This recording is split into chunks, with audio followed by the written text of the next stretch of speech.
John 10:10 says, Jesus came that they may have life and have it abundantly. And I'm going to tell you about some of the abundant things that God has blessed me and Buddy with. And God has blessed us. When we went into the ministry, it brings back a lot of memories now that this is Derby Week. And I'm dressing for Derby Week because Derby Week really means a lot to me, though I have never been to the Derby. So I got my coffee, and y'all get your coffee. Sit down, this may be a long one. I'm in the mood to talk. What do you think? Listen or not, whatever. So anyhow, I was thinking about, this is the time of year that we had to put the corn out, plant the corn, and do the seeding of the garden. And that was when the Derby would be running. And my daddy, we had a radio, and we would get everything done so we could get to the house and see who was going to win the Derby. He was always interested in it. Well, I wasn't particularly. I was just a little girl like in 1949, and I couldn't have cared less. Little did I dream that someday, way in the future, that I would be involved with someone that won a lot of races, like 8,000, let's see. I wrote it down because I can't remember how many it was. 8,000 something. What did I do with it? Right here it is. He won, Pat Day, won 8,803 races in all. So, who would have thought someday I would meet Pat Day? I knew nothing about stuff like that. So when we was on the evangelistic field, we listened to the Derby, who's going to win, and because it happens right across the river, and it's a big thing here. They had the big boat race today, and the Belle of Louisville did not win. And then they have the big Pegasus parade, which you can watch on YouTube, and you can watch that boat race, some of it, and then they just do all kinds of things. But I've never been to any of it. I just watch it on TV. I watch the races. James and I don't miss it because I don't even know who's running this year. But so 1983, we was traveling full time, Buddy and I, from church to church in fifth wheels. And I have told it in the past how we got a fifth wheel, big one like that, 45 foot. And this is the story from a different perspective. My daddy loved the racing of the Derby and stuff, so I dressed up for it today. I'll be dressing up for the Derby this week. I got to get out my Derby hats. I got some in the closet. But so in 1983, we was at this trailer place, and we noticed that there was a great big trailer there for sale. And I couldn't figure out, why would anybody be selling? It was brand new. Why would they be selling that? So I asked Thomas Stinnett, the man that owned the place, which we had bought a couple of trailers from him, or one anyway. First one we bought down at Leavenworth from an individual, and we was on our second one. And so anyway, I said, why would anybody be? He said, well, I'm going to tell you a story. He said, Pat Day, the jockey. He said, he's a friend of mine, Tom Stinnett said.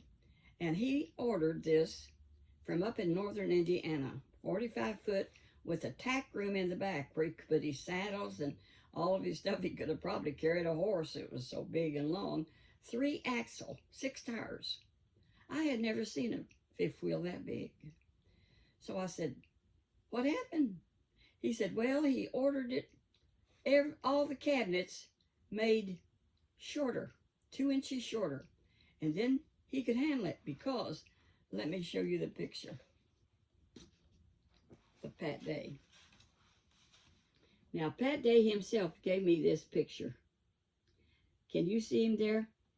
There he is, sitting on the horse in the yellow. We got acquainted with Pat Day.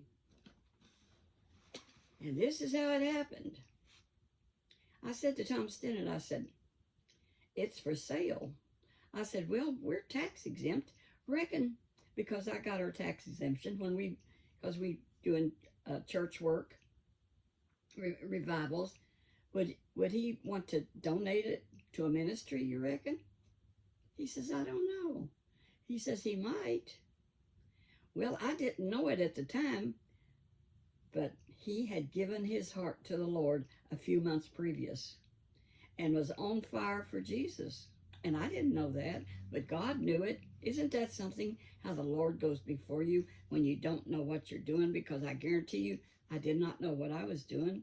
But the Holy Spirit leads, guides, and directs you, kiddos. So I said to Tom Stinnett, you think you might give it to a ministry? He says, I'll ask him. Well, we just, you know what? I started claiming scriptures in the Bible. God will give you the desires of your heart. That's in there, you know. And don't be afraid to ask. Sometimes you might ask amiss, but if you ask not, you have not. So you have to ask because we don't know the answer. So we ask. And Tom Stinnett asked him. And we just was on pins and needles for 3 weeks to get the answer. And guess what? He said, yes, you can have this.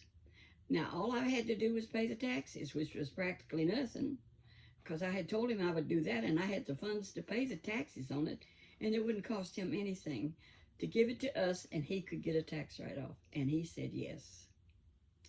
Well, after that, we had to go make arrangements to go get it. And so we sold the one we had. I think, you know what, it's been 1983 since that happened. And that's when we got it. And I tell you what, it had a washer and dryer, central vacuum. It had everything. I never saw such a fantastic, but you know, Pat Day, I was researching him here on the internet this morning. He was the jockey that made the most money. God blessed him. He won a lot of races. He never did win the Derby. But this year that he gave me this picture, he won in the stakes up in the other place, and he won so many races. And I met him finally, and he comes to about my chin. But he's 71 years old now, I think. And he just gave his heart to the Lord, and God just blessed him tremendously. And he won so many races. Well, him and his wife couldn't have children. So he let me know that he had adopted a little girl by the name of Irene. And by now, that was in 1983, and I think she was 3 or 4 years old when, how old would she be now? But I was making bows and ribbons and all kinds of things like that. Pretty little things to go in little girls' hairs, and I sold them on the evangelistic field, and I made pretty good money on it. Sell them for 50 cents and $1 a piece. I was doing it before the Dollar Tree was doing it. Nobody was doing it. I did it first, and that's a fact, Jack. So anyway, I would box them up and send them to him, and then we would send him our cassettes, and he loved Buddy's singing, and he was just glad to have them. And we had a friend. Who would have thought a little old girl in 1949 running home to listen to the Derby, Who Wins, with her daddy, would someday be riding and using a fifth wheel that a famous jockey had built, and built it a little wrong. They built it wrong, and we ended up with it. God knows the future. He has a plan for all of us, and we don't know what it is. But I remember when I was a little girl, and we used to go to church a lot. I always liked to go to church, and we would sing those songs. I'll go where you want me to go, dear Lord. I'll be what you want me to be. And I thought, I really will, Lord. Maybe I'll go on the evangelistic field. I mean, I had dreams that I might do something big for the Lord someday. Baloney Maroney. I was just dreaming. But yet, God has used, and God had told me when I was young that my husband was going to be real precious to him and do things for him. And I was positive when I married Buddy that he was going to be a preacher. He only went to church about 8 months. and he claimed he was Christian, and he dropped out, went back to his guitar playing and his country music and singing with his drinking buddies, and that was the end of that. But Daddy said, I wanted to get rid of Buddy then because I couldn't hardly put up with it. But my daddy said, you're a Christian girl. You made your bed, now you lay in it. You keep your vows. You stay married. You have to make it. So I was young, and I believed my daddy, and I believed the Lord that when you make those vows, you are married. And when you said, till death do us part, that's what it says. They don't believe that much anymore. And I know there are circumstances that divorce is okay, really, honestly. I mean, it's a fact. You don't have to be beat up and get abused and stuff like that. But he wasn't like that. He just drank, and when he had 3 beers, he was tipsy, and he was in a good mood. He did not get mean. He didn't, nothing like that. And beer was his drink of choice. He didn't drink whiskey. So who would dream? I mean, I dreamed a lot. And I thought, he's going to be famous. Well, I kept praying for him to get saved, but I went to church and raised my girls and my adopted boy in church, and I was in church all the time, and I went without him, and I had to do what I had to do. And I felt good about it because I was doing the best I could with what I had, and I really enjoyed life. With my kids, I tried to give my kids happy memories of their childhood, and we would go on picnics, and Buddy could not get off because he had a job working in a bakery, and his job was very demanding, and he would sleep during the day, get up at 3 or 4 o'clock in the morning and back at it. So there wasn't very many times that he could go with us on picnics and do kind of stuff we wanted to do. But you know, when he got about 29 years old, I told him, I said, you know what? I can't take this bakery anymore. And we had obtained half of it. We were partners with another man. And so we sold out to him. And Buddy went to GE and got him a job. And he got a job at GE where he got off work at 2 o'clock in the day. We could go on picnics and do things. He could go to church some, which he did some. But he didn't give his heart to the Lord till after I had prayed for him for 18 years. And he gave his heart to God, and he quit drinking, never drank another drop. He had a battle with cigarettes because cigarettes are bad for your body. And he did get that quit before we went on the evangelistic field, thank God. And I lived with that smoking. See, back when we got married, smoking was the thing. Everybody smoked. The movie stars smoked. On the movies, everybody smoked. And we had to live with that smoke. And now, this day, if I get around cigarette smoke, I get a headache. I can't be around it. I was so glad when they banned it from the mall where I used to walk every day, every morning. And that was after Buddy passed away. And I would still go walking. And if 1 or 2 people were smoking in that Green Tree Mall where I went at Clarksville, you could smell it all over the mall, and it's a big mall, and it's still there. But it's got good air. So I was going to show you some more pictures of Pat Day. Let's see. Here he is. He's a little feller. And there he is riding one of his horses. I went, oh, here he is, with the roses. Someplace he won. He won so many races. But after he got saved, and we're back to Pat Day, after Pat got saved, he became a chaplain for racetrack, wherever, and he would hold meetings and tell them about him getting, I don't know what all he did, but he spoke for Jesus. And so he was speaking at a church one time, and he was going to be close by in this area. So I went, and I got to talk to him, and he was so kind. And of course he remembered me, and he was so I said, you know, that was such a blessing. And I just thanked him personally up to his face, which I had not been able to do all those other years. We never met him. We just corresponded, and I mailed him stuff and he mailed me stuff. but I had never met him. And that's been about 15, 16 years ago I met him. But the last I heard, he is still working for Jesus and speaking. He goes to the racetrack and speaks in the chapel. They have chapels at the racetracks, and he'll speak and tell them about Jesus. Isn't that wonderful? I thought it was. He won the most of anybody, and God blessed him. He never did win a derby, but he won a lot of races that were not important, and he made a lot of money. They told me here on YouTube how much he made, but I don't know how to tell you how much it was. It was millions of dollars. So I'm happy this morning, and this is Derby week, and we're just going to enjoy it. I got to get out me a derby hat. I've got some that are real pretty, and wear them for y'all. So I had talked about cutting down on maybe some of my videos. That's not natural for me. And you know what? I have to be me.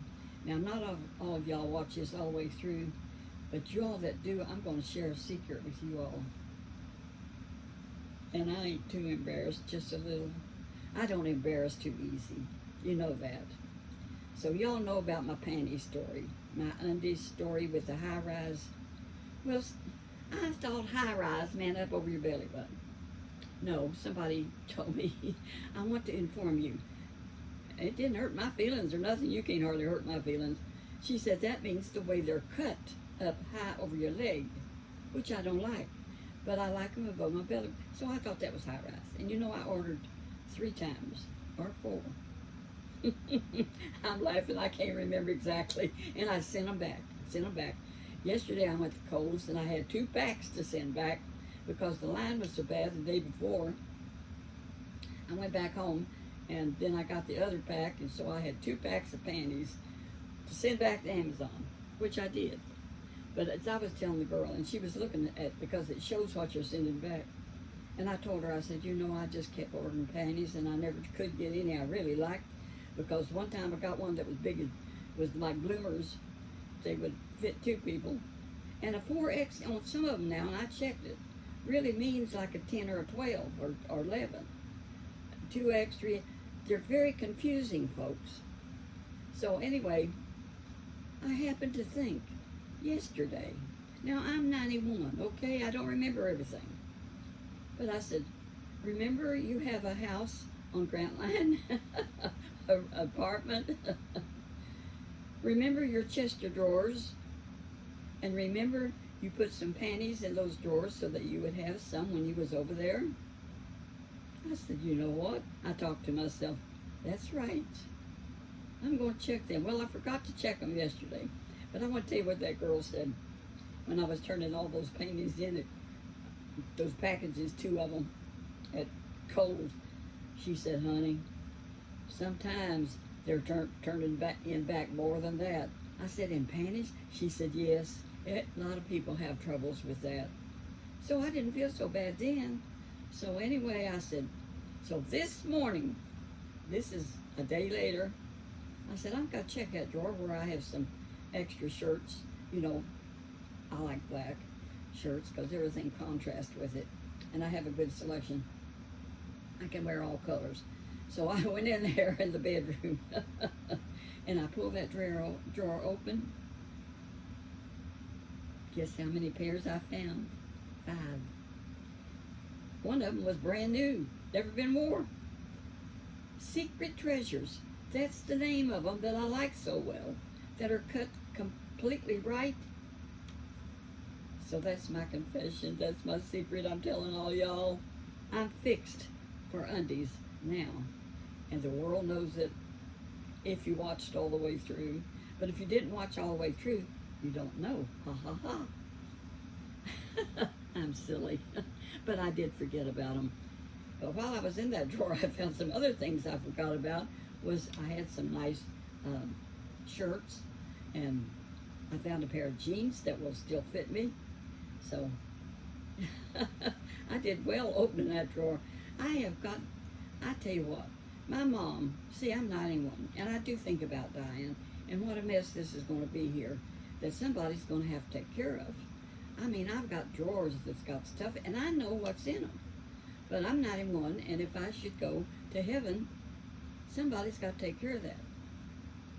And you know what my mom said about stuff like that I try to get her to fix?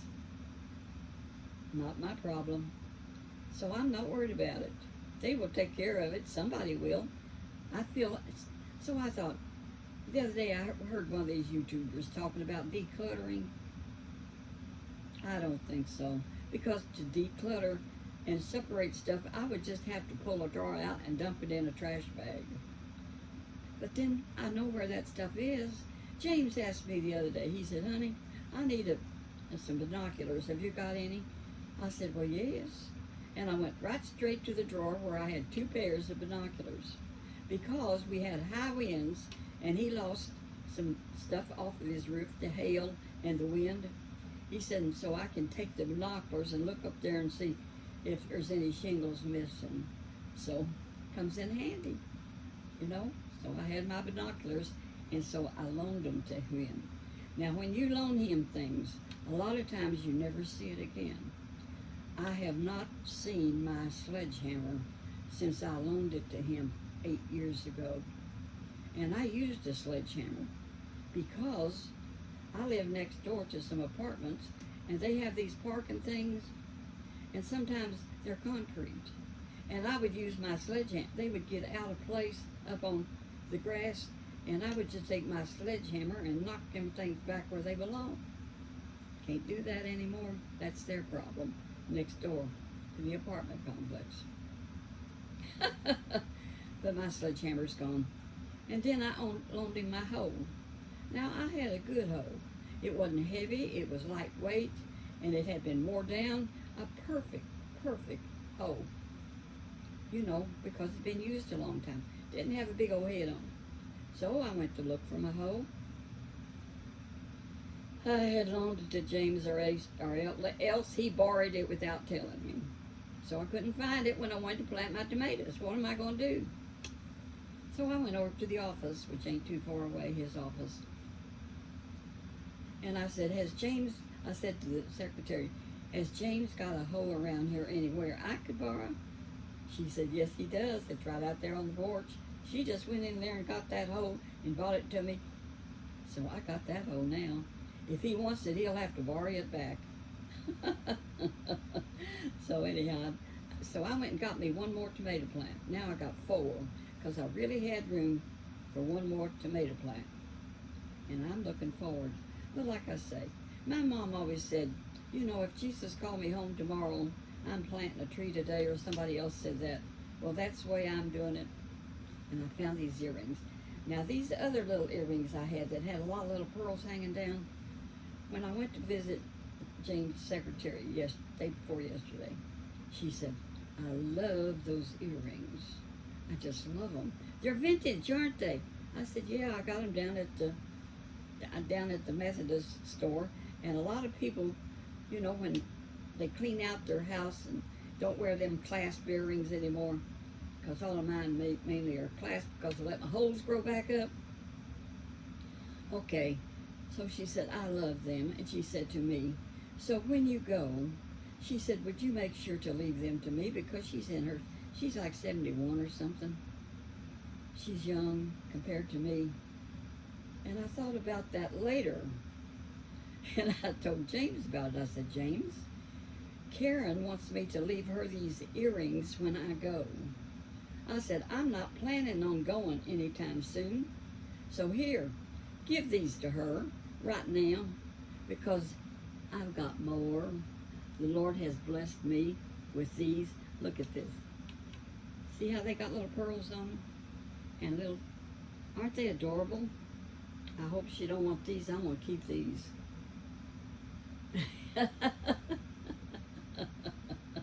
But I sent them to her. So she called me up. She said, oh, how could you give me your vintage earrings? I said, well, I'm planning on staying a long time.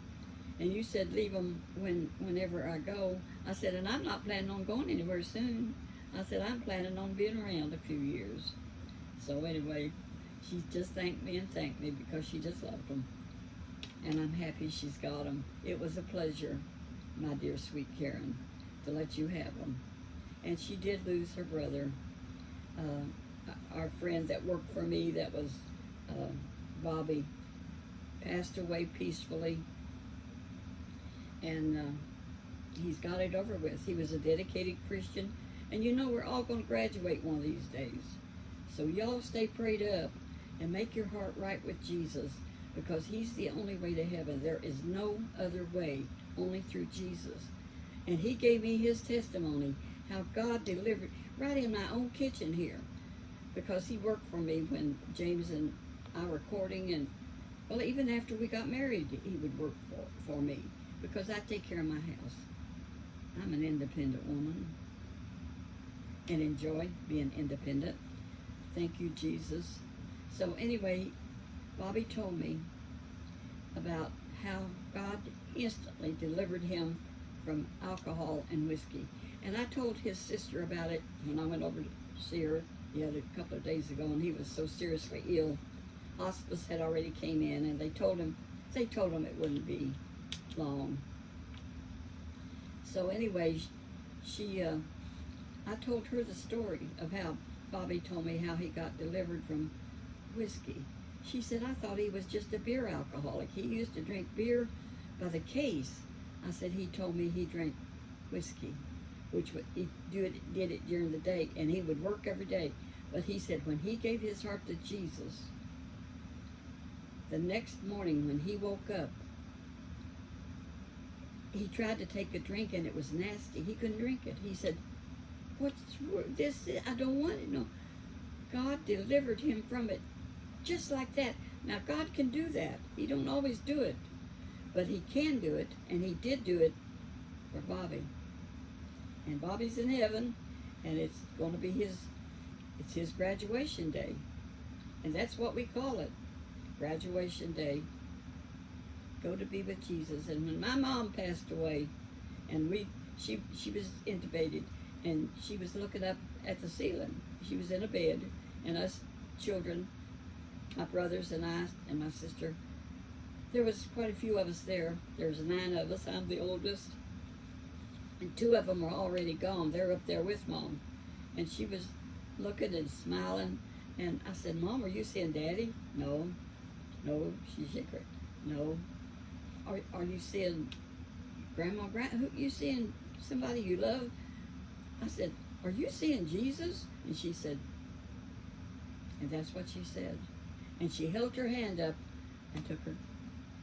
I guess she's grabbed the hands with Jesus, and she took her last breath. And I was there.